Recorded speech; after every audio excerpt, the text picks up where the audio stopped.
겠습니다. 오늘 아이들과 같은 본문으로 마지막 기도라는 제목으로 말씀을 전하도록 하겠습니다. 요즘 제가 이제 무릎 수술을 해가지고 그 덕분에 이제 유치원에 우린이를 전도사님이 거의 매일 데려다 주거든요. 물론 그 전에도 주로 많이 했지만은 제가 또 두세 번 정도는 데려다 주는데 요즘은 거의 이제 우린이를 전도사님이 데려다 줍니다. 그래서 유치원에 이게 나설 때 유치원에 가려고 집을 나설 때 저는 늘 이제 유치원을 그 우린이를 안고 머리에 손을 얹고 기도를 해주는데요. 제가 이렇게 기도할 때는 여러 가지 이유가 있겠지만은 특별히 이렇게 집을 나서는 유치원에 가는 어린이를 위해서 기도하는 이유는 작은 또 바람이 있기 때문에 그렇죠. 어, 또 염려함이 있기 때문에 그렇습니다.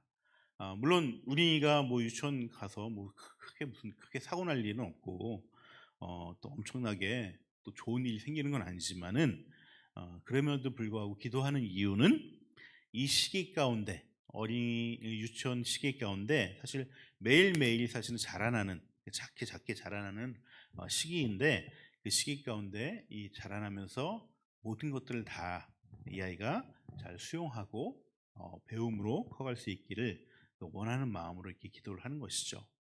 그래서 이것이 정말 어, 크게 무슨 어떤 일이 생기는 건 아니지만은 이 매일매일의 작은 순서 그 스텝들이 굉장히 소중하기 때문에 기도를 하는 것입니다. 오늘 본문 보시면은 오늘 본문도 예수님이 기도를 하시는데 어, 예수님께서 기도를 하시는 이유는 무엇일까요? 바로 이 제자들이 자신의 바람 가운데 여러 가지 염려 가운데 한 걸음 한 걸음 나아가길 원하기 때문에 기도를 하시는 것이죠. 어, 이 제자들이 무슨 큰 변을 당하거나 이것 때문에 기도하시는 것이 아니라 이 제자들이 그 제자다움을 잃지 않기 위해서 그 제자다움을 통해서 더욱 조금씩 성장하기 위해서 이렇게 기도를 하는 것입니다. 네. 어디 아프세요? 아니. 그렇군요. 예. 네. 음, 그래요. 그렇게 기도를 하는 것이 예수님의 기도의 목적이에요. 제가 좀 전에 우리 어린이들 예배를 통해서 주님께서 기도하신 그 기도 제목이 세 가지라고 말씀드렸습니다. 세 가지. 이 세 가지 기도 제목을 보면은 이 본문 속에서 보면은 제가 본문 읽기 전에 이 본문이 굉장히 어렵다라고 얘기하죠. 어, 읽으면 사실 이 세 가지 기도 제목 딱 뽑아내는 거 굉장히 쉽지 않습니다. 왜냐하면은 어, 이게 명확하게 구분되어 있지 않아요. 굉장히 모호하게 써져 있어요. 막 섞여서 써져 있고. 이게 사실 요한복음의 특징 가운데 하나예요. 요한복음의 특징. 이거는 요한이 자기가 뭔 얘기를 하는지 몰라서 이렇게 쓴 것이 아니라 사실은 모든 진리, 또 하나님의 뜻은 다 연결되어져 있거든요. 연결되어져 있어요. 그래서 이 요한은 이 다른 공간 보건서와 달리 이 시간의 순서도 굉장히 그 사건의 순서도 시간을 막 뒤죽박죽 해버리고 미래와 현재가 되게 섞여져 있어요. 어, 그래서 이 모든 것들이 하나로 표현되게 만든 것이죠. 사실 이 오늘 마지막 기도는 십자가에 달리시기 전에 마지막 기도이지만 어, 특히 이것을 승천의 어떤 이 본문으로 쓰는 이유는 이것이 승천을 앞두고 있는 기도하고 또 맞물려져 있습니다. 왜냐하면 요한복음에서는 승천 얘기가 없어요. 승천 얘기가 없어요. 곧 이것이 승천을 앞두고 있는 예수님의 마음이 표현되는 것이죠. 그래서 이 표현들을 보시면은 지금 현재의 순간일 수도 있지만 미래 완료적인 표현도 다 포함이 되어져 있습니다.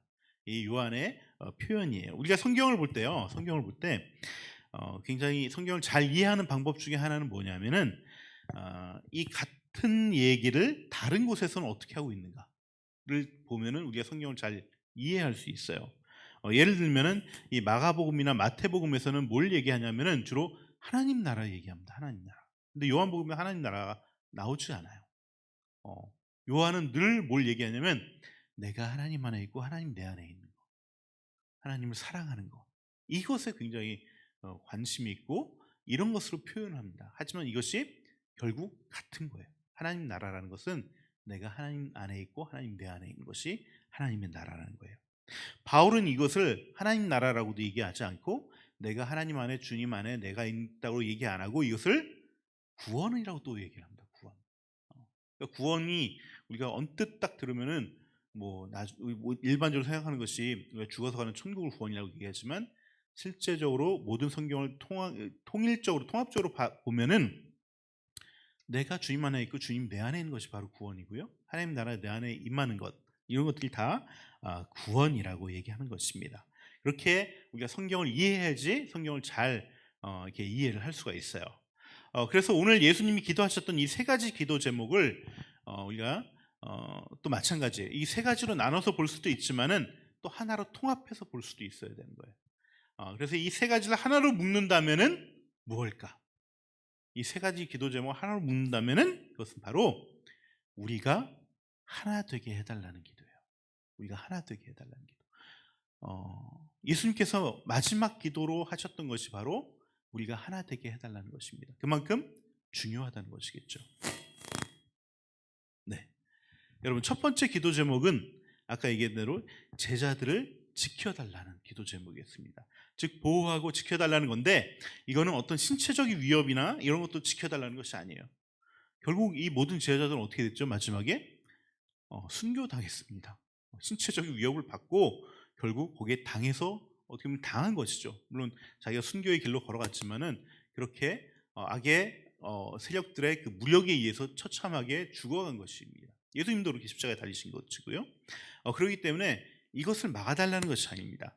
오늘 세 번역에서는 좀 다르게 표현이 됐지만은 이 개역 개정을 보면 더 정확하게 나옵니다. 15절 보시면은 내가 비옵는 것은 그들을 세상에서 데려가시기 위함이 아니라, 그러니까 이들을 지키려면 어떻게 세상에서 데려가야 되죠.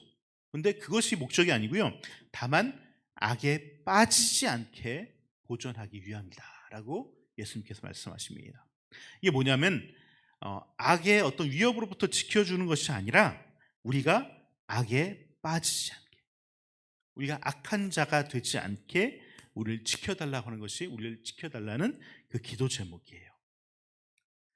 그럼 왜 악에 물들지 않고 악에 빠지지 않게 하게 해달라고 기도를 드렸냐면, 그것이 바로 11절에 나오는데, 우리와 같이, 그러니까 나와 하나님처럼 성부, 성자, 성령이 하나님이 하나 된 것 같이 그들도 하나 되기 위해서 우리가 악에 물들지 않게 해달라고 기도를 하는 것입니다. 예수님이 우리가 악에 물들지 않게 기도하는 이유는 다른 게 아니라 우리가 하나됨을 유지하기 위해서 악에 물들지 않아야 된다는 것입니다. 이 얘기를 거꾸로 얘기하면 뭡니까? 우리가 악에 물들고 악에 빠지게 된다면은 우리는 하나 되기 어렵다는 것입니다.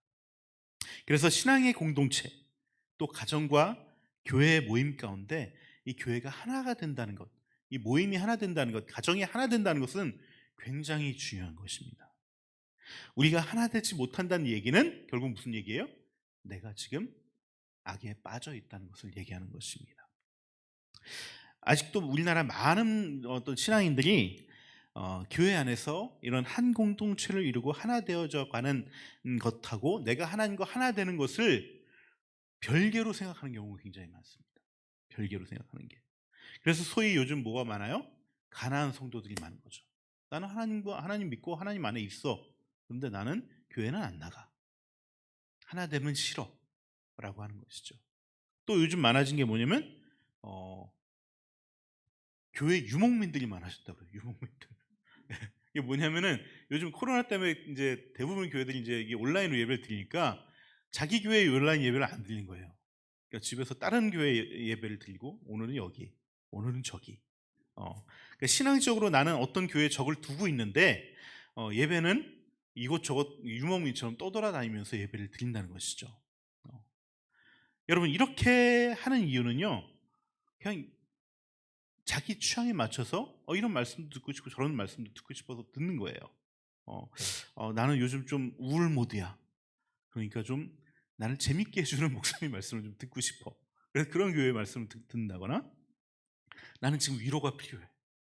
우리 담임 목사님 위로 정말 안 해주시는데 위로가 필요한, 위로 잘해주시는 목사님 말씀 나 오늘 들래. 이렇게 돌아다니면서 자기가 취사 선택해서 듣는다는 것이죠. 여러분, 하나됨이란 것, 이 공동체성이란 것은 내 목적에 따라서 어떤 상대방이나 그 어떤 것들을 취사 선택하는 것이 아니에요. 예배의 말씀을 우리가 취사 선택할 수 있는 것도 아니고요. 관계를 취사 선택할 수 있는 것도 아닙니다. 그것은 서로가 하나의 한 몸 공동체라는 것을 인정하지 않는 것입니다. 나의 만족을 위해서 그 상대방이 도구로 여겨지는 것이죠. 수단으로 여겨지는 것이죠. 그렇게 내 만족을 위해서 상대방을 도구로 여기는 것이 바로 악에 빠져드는 거예요. 거기로부터 지켜달라고 주님은 기도를 하는 것입니다. 여러분, 아무리 은혜를 원하고 바라고 추구하고 또 선한 목적과 유익이 있다고 한다 하더라도 그 목적을 위해서 대상을 도구화하고 수단화하는 것은 악이라는 것입니다. 주님은 우리가 그런 악에 빠지지 않게 기도해달라고, 지켜달라고 기도하는 것입니다. 여러분, 하나님께서는요, 이 세상을 분명한 목적을 가지고 지으셨어요. 그리고 우리도 목적을 가지고 태어났습니다. 그리고 그 목적을 가지고 분명히 일하고 계세요. 하지만 그렇다고 해서 단 한순간도 우리를 단순히 그 목적을 위한 도구로 삼지는 않으십니다. 오늘 본문에서 이렇게 얘기하시죠. 12절에 보시면은 내가 그들과 함께 있을 때에 내게 주신 아버지의 이름으로 그들을 보존하고 나는 지켰습니다. 예수님께서 그렇게 말씀하시거든요. 그리고 그중 하나도 멸망하지 않고, 멸망했다는 얘기는 뭐냐면 그 제자들의 모임, 우리라는 그 제자 공동체에서 떨어져 나가지 않았다는 거예요. 딱 한 사람, 유다만 떨어져 나갔죠. 하지만 그것은 이 성경이 응하게 하기 위해서 어쩔 수 없는 것이다라고 말씀합니다. 여러분, 예수님은요, 제자들을 모으고 가르치고 그렇게 3년을 보내시면서 주님의 최종 사역의 그 목적인 그 십자가를 지는 자리까지 이제 온 거예요. 근데 이 자리까지 오면서 십자가 사역을 위해서 단 한 번도 제자들을 거기에 이용하지 않으십니다. 갖다 쓰지 않으십니다.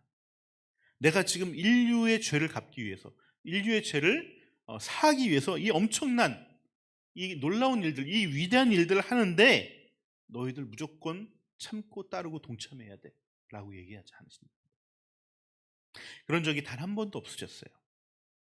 심지어 여전히 제자들은 그 십자가에 지기 전까지도 다들 오합지졸이고 저마다 자기 목적대로, 예수님 이 예루살렘 들어가시면은 나도 한 자리 해야지, 다 이런 목적으로 예수님을 따라다녔지만은 그들을 단 한순간도 억지로 그 십자가의 자리에 함께 쓰자고 얘기하지 않는다는 거죠.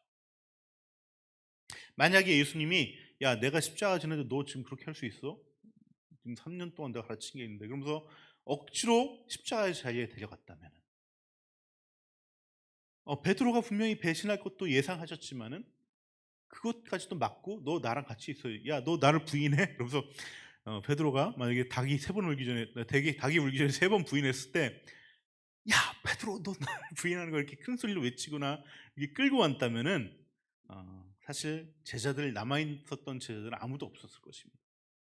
그 제자 공동체에 남겨져 있었던 제자는 아무도 없었을 거예요.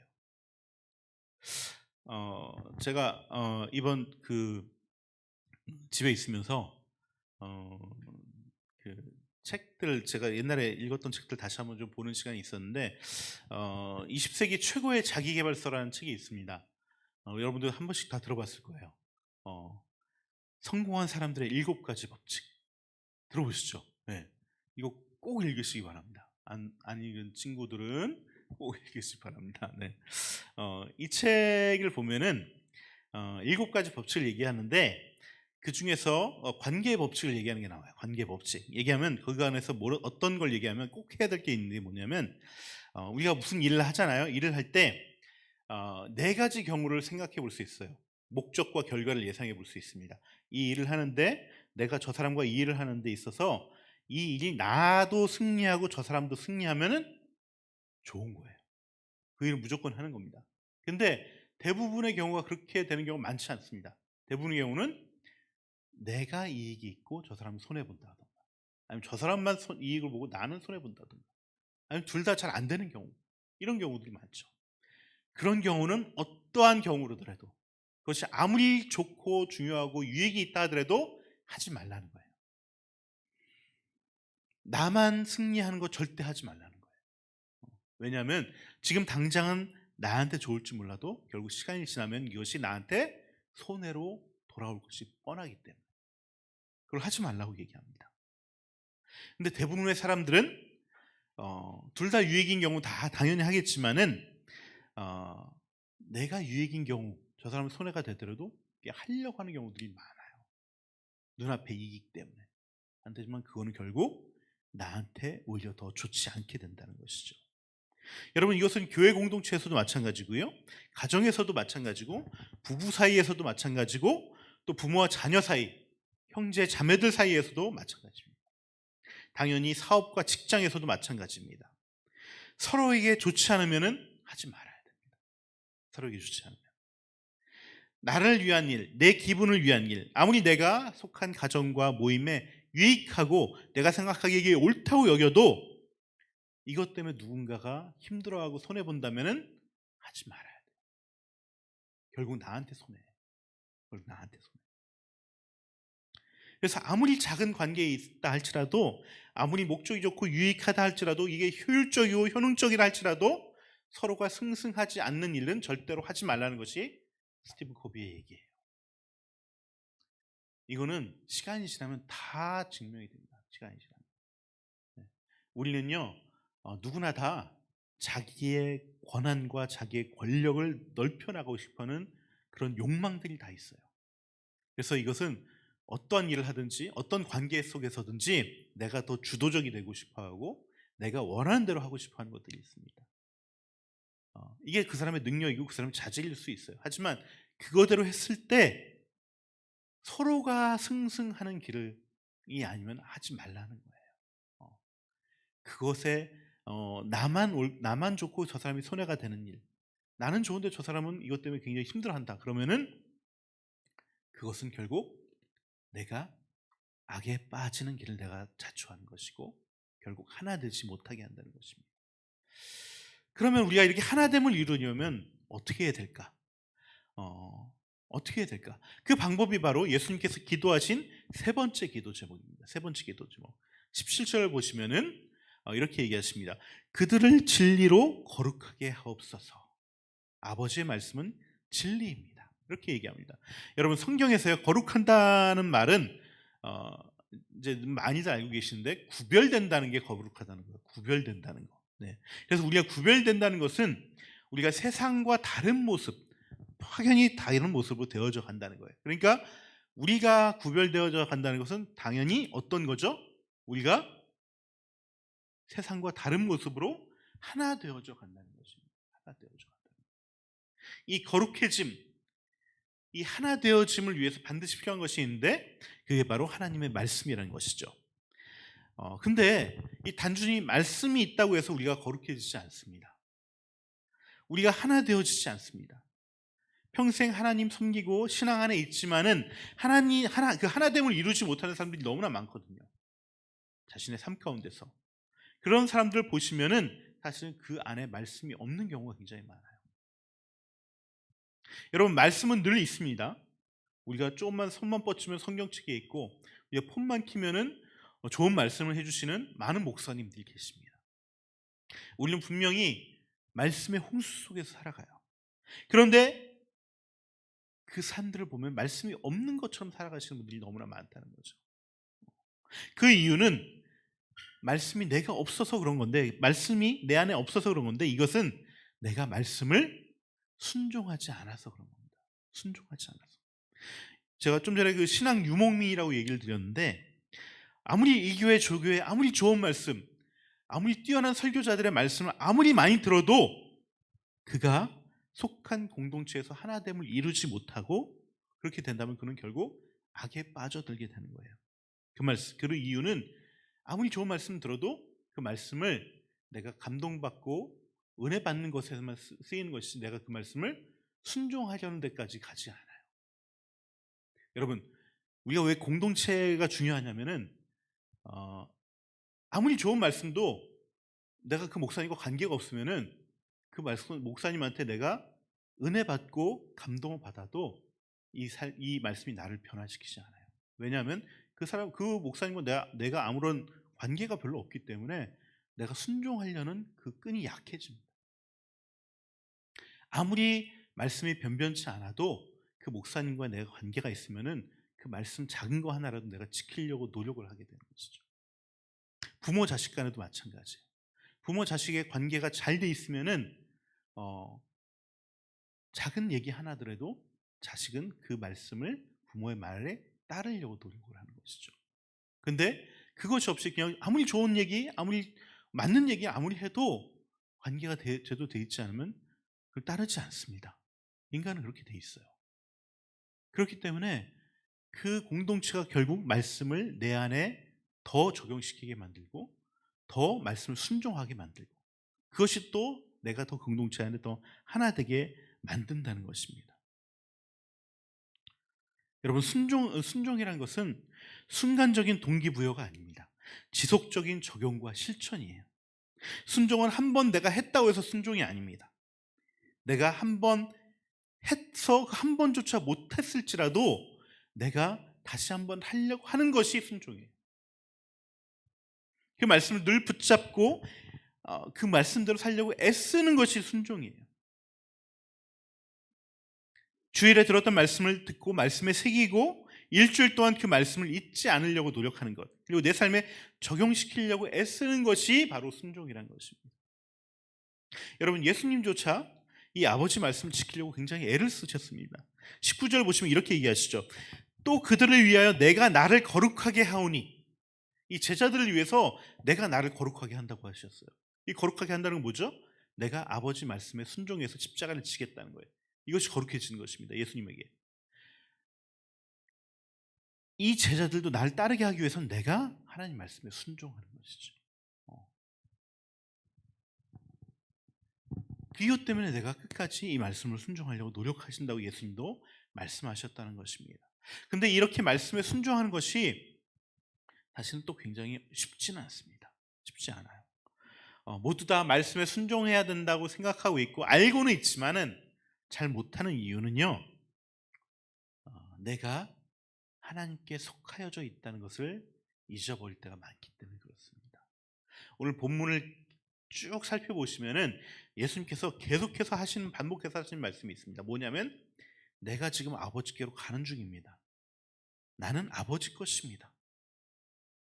나는 세상에 속하지 않았습니다. 저들도 세상에 속하지 않았습니다. 이런 말씀 계속하세요.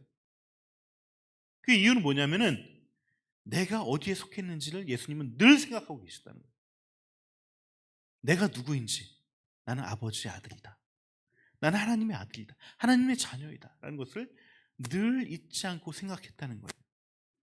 이게 무슨 말이냐면 순간순간 내가 누구의 소유이고 내가 어디에 속했는지, 내가 최종적으로 가야 될 곳은 어디 있는지를 내가 놓친다면은 나는 하나님 말씀을 순종할 수가 없습니다.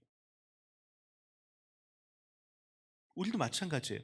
내가 하나님의 자녀인 것을 내가 늘 생각해야 돼요. 내가 하나님께 속하였다는 것을 늘 생각해야 돼요. 그렇지 않으면은 말씀에 어떤 순종을 해야 될 딱 그 타이밍에 나는 순종하지 않아요. 신앙이란 것은 끊임없이 내가 어디에 속해 있는지를 묻는 겁니다.